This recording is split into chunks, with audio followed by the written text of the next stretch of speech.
Thank you so much for joining us on this episode of Family Matters. Before we talk about mothers and midwives, let me go through a few of your feedback because I promised to at least go through them. At Edwinata, you're wishing your lovely mom Happy Mother's Day. And then we also had Daniel Maithia, you remembering back in the days when we used to live in Kianduta slum with my mom. I remember we could sell our house curtains and other household items to get money to buy food and pay rent. Life was hard for us. She encouraged me all along that all shall be well. All is changed now, thanks to God. Thank you so much for those moments. We have a lot of people talking about Opio Polycarp, you're saying, and the slippers. The number of times she used slippers on me is uncountable, right? To just ensure she makes you who you are today. And then David Omwami, you wishing me Happy Mother's Day. Thank you. DJ Jim, after suffering for 18 months in bed in pain from hospital to hospital, mom, you're saying that had to take a rest in November 2018 after bone cancer was discovered in her at late stage that no one could help. She left us. She remains irreplaceable. May she rest in peace till we meet again. That's so sad. And then I'll be going through them. Let's now help me introduce our guests and welcome them to our show. Next to me is Nerea Ojanga, and also we have Lucy Muthoni. Both of them are midwives, but I want to give you an opportunity to just tell us where you are situated or located, where you work, what exactly you do apart from, because I'm introducing you as midwives. Probably you can tell us what you're doing right now, where you're located, and also with you, Lucy. Good evening, viewers, and Happy Mother's Day. My name is Nerea Ojanga, as you've heard. I am a midwife, I am a doula, I am a breastfeeding expert, and I practice my child health education practice in Kilimani, and so I have mothers coming for classes, and of course when it comes to helping them through labor and delivery, they go to their hospital of their choice. I just accompany them, and of course after they have delivered, then we exit to breastfeeding. Mm-hmm. I'm also a midwife. I'm also doing some research in the background. Okay, thank you so much. And then Lucy Muthoni, welcome to the show. Tell us where we can find you, what you do as a midwife. Good evening, everybody. I am a midwife. I run a business that goes by the name Eve's Mama. Mm-hmm. We are a midwife-led support and care provider. We take care of women during pregnancy, birth, and after. And yeah, Happy Mother's Day to all the mothers. Yeah. Okay, and Happy Mother's Day to you too. Thank Let me begin with you. I'm assuming you are all moms. Yes. So who are you celebrating today as a midwife, as a mother, as a daughter at the same time? As a daughter, I'm celebrating my mom. She turns 80 this year. Wow. And when somebody's talking about those parties and things like those ones, she really made sure that we were grounded, or I was grounded. She made sure that I'm a woman. She made sure that I will be able to take care of my house or my marriage and my children. And so I celebrate my mom way back in Taita Taveta. As a mother, I celebrate with other mothers. And other mothers here, we don't want to be insensitive, but as long as you have taken care of a child, you have nurtured them, you have taken them through education, you have seen them, go into their careers. We are mothers. So it doesn't have to be a biological mother. Even those who have taken care of those children who otherwise would never known a mother's love, we celebrate all of them. Yes. Okay, and of course I'll be coming to you, Lucy. We have a problem with your sound. We are checking it really fast. But again, you said a mother is someone who's, if you've taken care of a child or any person, then you are a mother. And that's why we even had reports on fathers doubling up as a father and a mother at the same time. Yes. So, but there is a midwife, and I understand this is midwife. It was actually declared a midwife year, 2020. Yes. Why is it so? Because midwives are very unique people. Midwife is the oldest profession, right from the days of when the children of Israel were in captivity. And so midwives play a very important role because other than taking care of pregnant women, now when it comes to delivery, remember delivery is that painful moment where a woman, it's even there in the Bible, that you have to go through labor, you have to go through pain. And that painful moment, a midwife actually appears at that in the scene and makes that pain much, much lighter. And of course now helps the mother to be able to bring forth their children in a way that it is safer for the child and is safer for the mother. So midwives are special. Midwives are very professional, and midwives play roles that everybody else will actually scamper. If a woman appears here and wanted to deliver, I believe purity will take off. Okay, I will definitely. So before we talk much about midwives, let me also welcome you to tell us who you're celebrating today as a child, as a midwife. Just tell us your mom, who exactly? I'm actually celebrating my mom because without her, I wouldn't be here. But I'm also celebrating my children who made me a mother. And I also celebrate every other woman who's had children, biologically, adoptive, especially those who take care of our children, our house helps. There are also people who mother our children. So I celebrate all of them.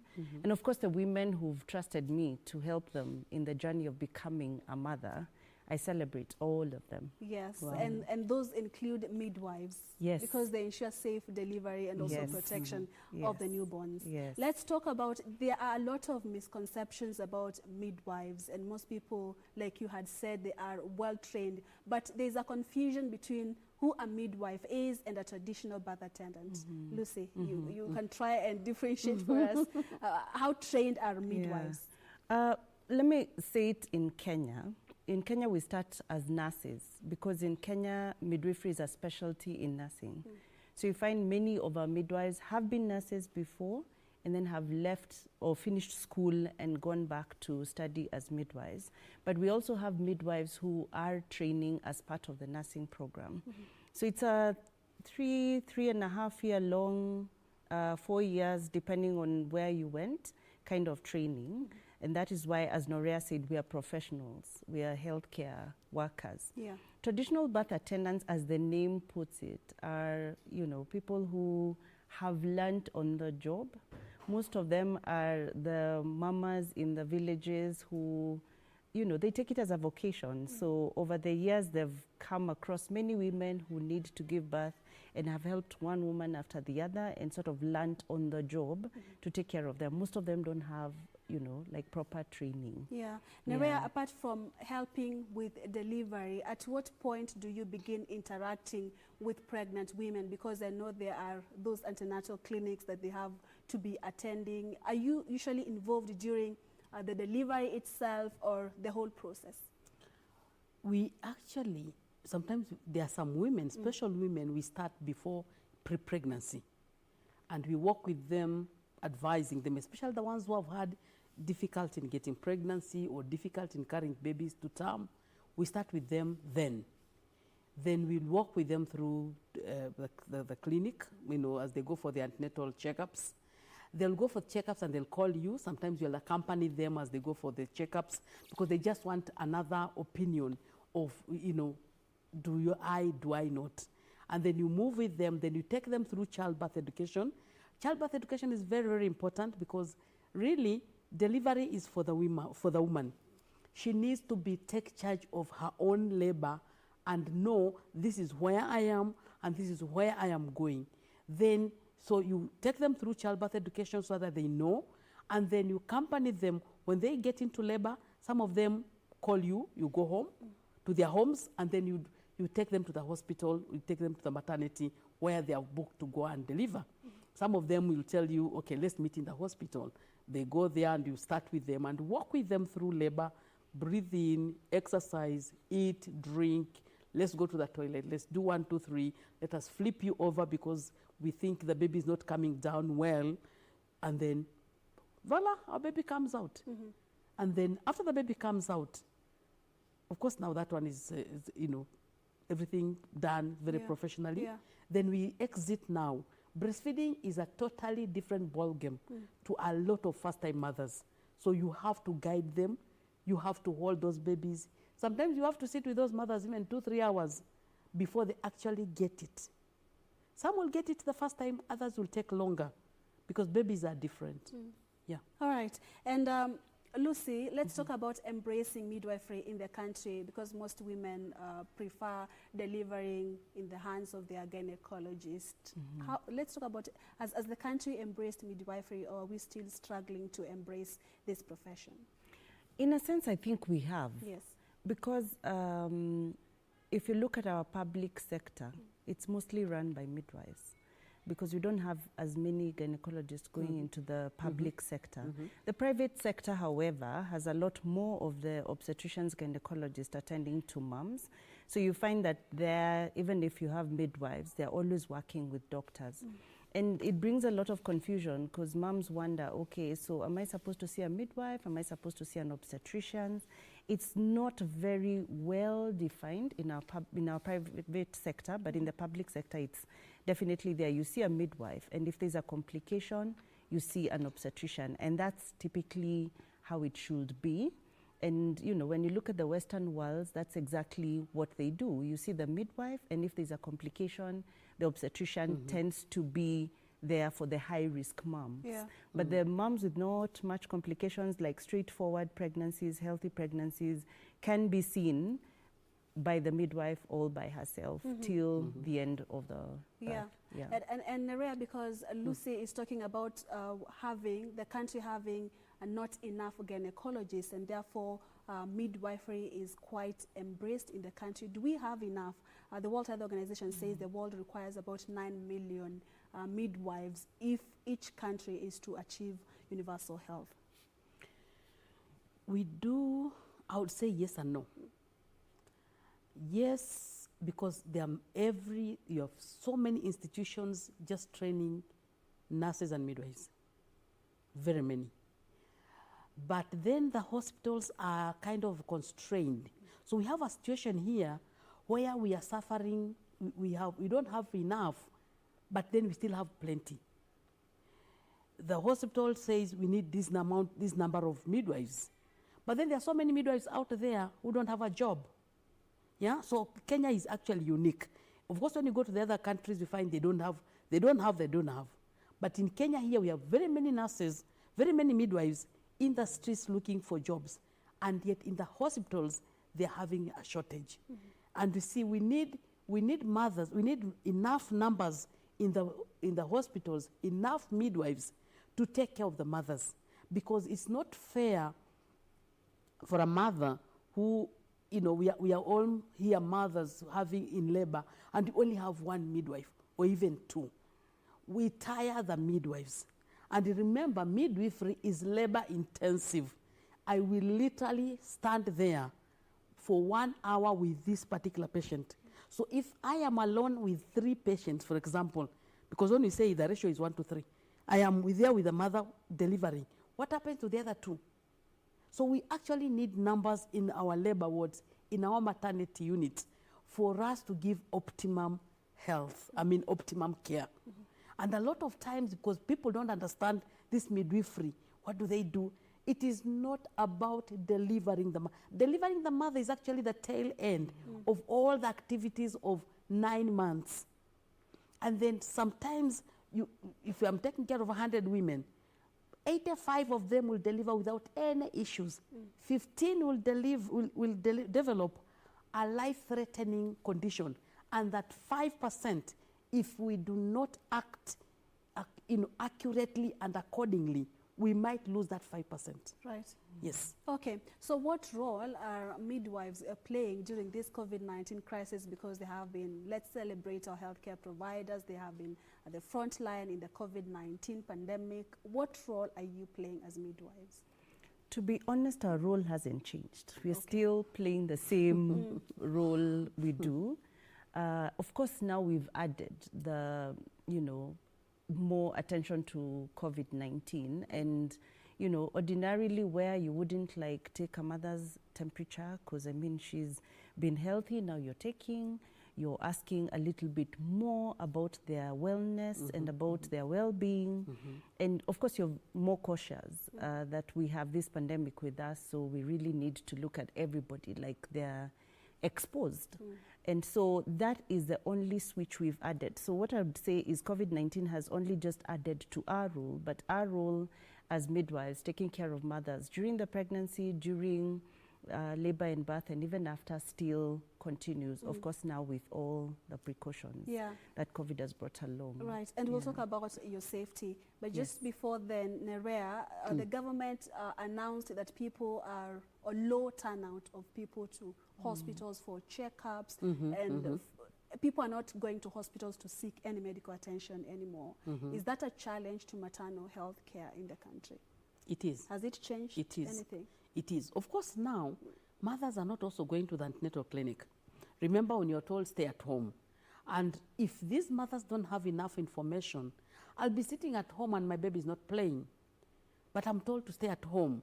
And if they don't have that information that you need to know when your baby is not playing, that's a danger sign, then they'll sit at home until finally when they appear in the hospital, they don't have any babies with them because the babies passed on because of they needed to be taken care of. Mothers are not going to the antenatal clinic because they are not even open now. Because they are also, the hospitals are trying as much as possible to keep as fewer people in the hospital as possible. So a lot of mothers, a lot of patients are being, told stay at home. So that also, I saw in the news the other day that even those patients who have like hypertension, blood, high blood pressures, they have diabetes, they're also not going for their normal clinics because they are staying at home.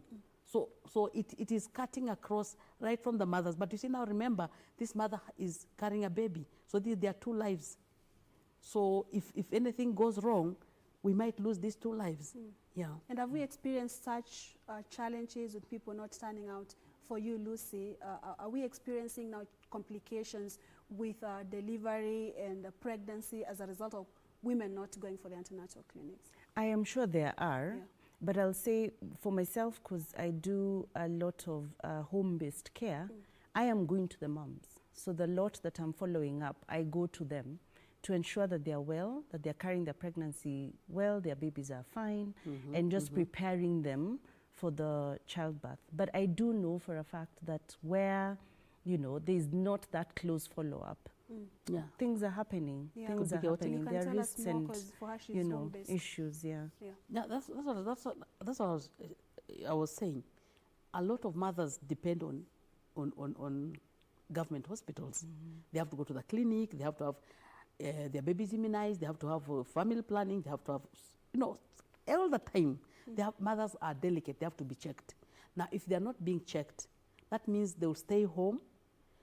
There is curfew. How do I get transport to go to the hospital? I know I've been told when I'm having this blood vision and my head is aching, then I could be having high blood pressure. So what am I supposed to do? I think what we need to do is sleep, and then we go to the hospital tomorrow. By the time they reach Kenyatta, by the time they reach Bagazi, wherever they're going, we find things have turned. We might maybe able to save the mother, but not the baby. Yeah. And Nerea, what needs to be done to change this? Because there's also fear that you may go to a health facility and mix with people who are positive. The other day, the government announced the number of healthcare providers who have tested positive. There's also that dilemma. Actually, with this pandemic, this is a new thing.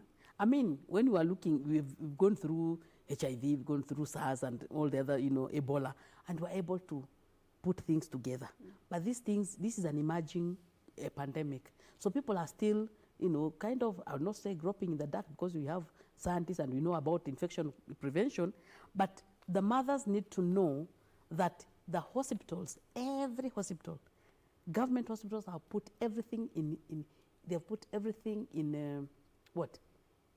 control, every measure to ensure that mothers, especially like even in the maternity, they have made sure that mothers don't get infected, and they have made sure that the midwives don't also get infected. In fact, what I know for sure, like in most of the government hospitals, the lady or the midwife who comes in contact with the first-time mothers, they're actually dressed well. They actually have their PPEs in place. So they are taking care of the women and being able to channel. This one, I think we have seen a temperature. This one, has a, this history. So this particular midwife has been protected. So channeling other women, being able to say, this one, I think, this is a suspect, before anybody, before any other midwife, or before any healthcare provider gets in touch with this woman. So the women don't need to be scared. They don't need to be worried, especially where they can't get help in their homes. They actually need to come out and go to the hospitals and be seen. Of course, a lot of the hospitals now, they have hotlines. So they can always call and say, I'm feeling this and I'm feeling the other. What do you think? Then the midwives, of course, can be able to tell them, you come. Yes. Okay. Lucy, the proximity, especially during delivery, between a midwife and a mother is undeniable. And right now we're being told to keep the 1 meter distance. Yes. So do you feel safe, especially right now, if you have to deliver a woman? Because you could be sick, or she even could be sick. And so there is that risk of transmitting the virus. Yeah. Of course it's there, undeniably. But like Norea said, we've faced this kind of situations before. So as healthcare workers, to be honest, we've been trained to always be very cautious, because you could contract any disease that comes near you. If you look at, most of our hands, they are darker than the rest of our bodies because of hand washing and sanitizing. We never thought that we would get in a situation where we're using masks out of the hospital. Yeah. So even as a midwife, yes, there would be that, fear of what if. And even for the mom, she's afraid, okay, Lucy is going everywhere, seeing everybody. Might she have this virus with her? But, you still keep your distance where you can keep your distance. Of course, towards the very end, when the mom is pushing, there is no way I'm keeping distance. Yeah. But I'll have my mask on, and, I'll have my protective gear where I can, just to make sure that I am protected. And I'm also protecting her, because I'll be, guiding her on how to push. Yeah. So we still will keep that social distance where we can, but where it's not practical, we go in for it, but cautiously. Yeah. And we protect ourselves and protect the mom as well. Nerea, because you most of the time you're in a facility. Right now, the midwives, the nurses, they require the personal protective equipment more than before. Are they enough, or is it a challenge for midwives? Are they available? For the hospital that I have been working with, I've seen them now count this one, this is for the night, this is for the day. This. So they have enough. They have enough for that particular work that they are going to perform on those mothers. Yes. Okay. Of course, the others who are not. Yeah. You see, the others who are just, I'm going to observe the mother. I'm not even getting any closer to her. I just need my normal PPEs, protection, protect her, protect myself. And then, but when it comes to that crucial time, the midwives have the PPEs. But you can imagine the face masks, the face masks that we had coming into the country for the healthcare workers, and now for the whole population. Yeah. A mask that used to be 20, 30, 50 shillings is now how much? 200 shillings. Yes. So, of course, even for the hospital, it's becoming a challenge to acquire enough, and that is why they need to be counted, that you will use this number. Yes, yes. Everybody gets one for the shift, as opposed to per patient, which used to be there before, because of the challenge that there is to get all these PPEs. Yes. Yeah. And healthcare providers have lately been complaining that they are not being protected, their issues are not being addressed, let's say allowances, because the work is now overwhelming, the personal protective equipment. Right now, I think you said they are now available. Let's talk about some of the issues they are raising. Yeah. Okay, when you talk about like now the PPEs, yes, when they are being rationed, that means they're actually not enough to go around. So I will not have my personal one and keep somewhere in the locker. No. I know like sanitizers, the masks in the hospital, they're available. But now the other gear, the other gear where you actually get in and you're dressing up, it's a procedure, you're dressing up. I think those particular ones are not available for every other person. And that's why the health workers are feeling we actually need, in this zone, we need to be having that kind of gown. Of course, now they're also talking about money. Yeah. They need to get some allowance. because, of course, our president also said they need to be given a certain, they need to be recognized. Because when we are clapping for them and saying they are doing a good work, a good job, they also need that money. And you see, because of what? These midwives, sometimes they need to, the transport has gone up, the food has gone up. Okay, food, of course, it is for all of us. But since they work these funny hours, they are spending much more money and much more time. So that is why they need that allowance. Because instead of getting into that crowded vehicle, you want just to use your own vehicle. Naturally, a lot of them will get into the buses and matatus and come to work. But now, they will need to invest more in their own transport. And that investing in their own transport means money. Yeah, so if the president actually said they need that to be given that money, let them be given that allowance. Mm-hmm. Yes. Lucy, you're nodding. Are they justified? I think so. I think so.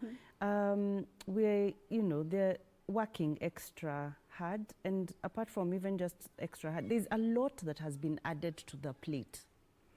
And apart from that, it's also quite a risk. If the money can even contribute to, you getting and keeping healthier and better, of course it's better. And by all means, they should get the allowance. Yes, they All right. should. Nerea, healthcare providers are saying that midwives are unsung heroes. They have been at the front line during this COVID-19 crisis, but still remain unrecognized. Do you agree with that statement, and how? Yes. Yes. Yes. Midwives are actually unsung heroes a lot of times. And I agree with that statement because you see the work the midwives do. And then remember, even the policy makers, even the public, they don't know who their midwives are. Because they say, my nurse, there are so many nurses in labor ward. Labor ward doesn't have nurses. Labor ward had midwives. And so a lot of times we take care of these mothers and they go through labor and deliver. And of course they say, asante sister, you've done an excellent job. I remember our compliment and complaint book used to have so many compliments. Excellent job, very professional. But after they have left there, they have gone. And nobody realizes that actually at that battlefield, it's a battlefield. For 1 hour you are battling with that baby to come out, and you want to make sure that you don't leave the mother in a mess. You also want to deliver this baby in a way that we are going to get another baby next year and another baby next year. So, and then you want also to bring this baby because you want them also not with as little damage as possible. Get the baby out. Let them go to school and meet with others and let them be whatever they want to be without us being as midwives causing them some irreparable damage in the labor ward. So nobody thinks about that particular battlefield where the midwives are. Remember, if this baby is coming out, even if you wanted to go, it is my time, it is 8 p.m., it is 8 a.m., I have to go. You have to sit there and deliver that woman. And a lot of times, midwives are not vocal. You will never find midwives carrying placards and saying, we need more money, we need more money. But why? We sit because in fact, I remember a lot of times when I was labor ward in charge, our midwives are dedicated. And they'll actually come to work and say, we are here to help these women. Let the other nurses, go out there, carry the leaves, carry everything. Because when they get that allowance, because there's no way we can all go out. We need to help this woman. So midwives are usually very dedicated. They work with so much passion. Somebody talked about passionometer. I think we need to pass it through that. It will be 110%. So they work with so much passion because midwifery is not a job. It's actually a passion. So if you go to a labor ward and you have gone there to do a job and get money, you don't get money from midwifery because the women will never, and nobody will never be able to pay you for the amount of work you do. So you go there. For the longest time I worked, I never had to go to work. Monday was not an issue to me because I was going to do my passion. And when you take it as a passion, then you don't suffer burnout. So when they go out, they say, Hakietu, we are here taking care of those women because there is no way I can leave my mother in labor and go there looking for money. Okay. And number one. Number two, nobody will pay me the amount of money for sitting 10, 16 hours waiting for that woman to deliver. Your joy is to see the woman to deliver. Excellent. All right. Lucy, you agreeing with what she's saying? Yes, we have I am. a few minutes before we Yes. could wind up. Yes. Because Nerea is saying midwives are not vocal, them they're dedicated, it's a passion. As we celebrate midwives this week and this year, because 2020 really has been It's the year of declared the as a midwife midwives and year nurse. and a midwife week, and also Mother's Day.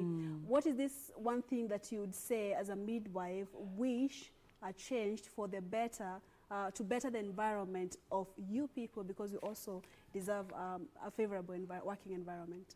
First, I think as a midwife who's broken the box and left the, typical maternity unit to go give care to the women at home, I think that is one of the things the government should recognize and empower midwives to just not work within the facilities, but also get out of the facilities to take the care where it's supposed to be. And especially as we have this conversation about, concerning COVID-19, those mothers who are not coming to the clinics with the hotlines and everything, is there a way we can organize to actually protect the midwife and send them into the community? So one of the biggest things is, how do we partner with the facilities? How do we partner with the midwives who are out there to take care of the community as would be?